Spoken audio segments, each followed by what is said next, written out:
I really believe that we see a lot of communities using arts and culture to kind of get people excited about where they live and improve the quality of life, because that's what arts and culture does. There's nobody that's not touched by arts and culture in some way.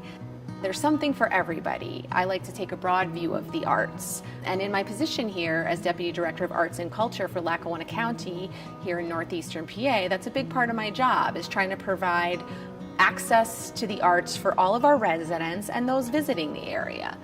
So we do that through a number of ways. We're very lucky to have our local government investing in arts and culture. We have an arts and culture tax. We call it an education and culture fee. It's very small. I like to use the illustration that for the cost of a movie and maybe a small popcorn, you can get arts programming all year long. So it's a millage, and you pay a little bit amount depending on how much your property is worth in Lackawanna County. But what that does is it generates about $1.3 million for arts and culture programs of all shapes and sizes in the county. So I've been in the position for 9 years, but it was actually started in 2004.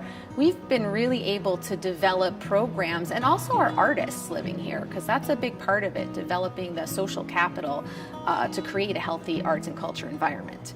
So we do this through grant making. We have small and larger grant programs for different organizations of different sizes. So if they have an idea, they want to do a photography exhibit, they want to put on a festival, they can come to their local government agency and apply. We also like to do a lot of free festivals and programs to get people excited about living in Lackawanna County. We have a Summer Arts on the Square, we have a holiday market, we sponsor the Philharmonic to play around Independence Day. And that gets people out and excited and enjoying where they live and participating in the humanities, which is great. We also like to help our artists. We want artists and arts organizations living in our community, so we want to give them the resources to be able to do that, whether that's teaching them how to open a business or do better marketing or how to write a grant. So we sponsor a lot of workshops and programs on that. We also like to do different collaborations with groups, diversity initiatives, for example, welcoming new people to our community and trying to get them involved and integrated into the community at large. So one of the things we started this year was a global refugee dinner where we have food and also arts and culture from different countries around the world. I can't tell you how much I've personally seen arts and culture transform my hometown that I grew up in. It always had potential. Scranton's always had great architecture and a wonderful kind of Main Street community, but it has seen some hard times, like a lot of former industrial cities across the country. But since 2002, when I came back, there just was a small movement, which it started much earlier, but I think around then it really started to gain momentum. So you had First Friday Scranton's developing, which is a monthly art walk, which now, if we look at that 15 years later, has just become one of, not only for Lackawanna County, but the region's premier events.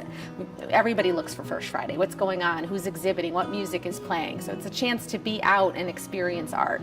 So that's one example. But there have been a lot of arts organizations that have developed. We now have a Scranton Shakespeare Festival, which offers free Shakespeare in the summer. We have a Fringe Festival. We have so many choral groups. We have a Philharmonic, which is a wonderful gift to have that in our region. So you just see these things developing, and as a result, you see more people moving downtown. People want to be part of a place that's alive with things going on, and to be part of a community. And the arts just does that naturally. It really does bring people together. What I love about my job is meeting the people who are doing things and trying to help them if I can. I love that the county, again, as I said before, invests in arts and culture and the people making arts and culture. I think it'll continue to be extremely important to the region as we kind of emerge into who we're going to become in the 21st century.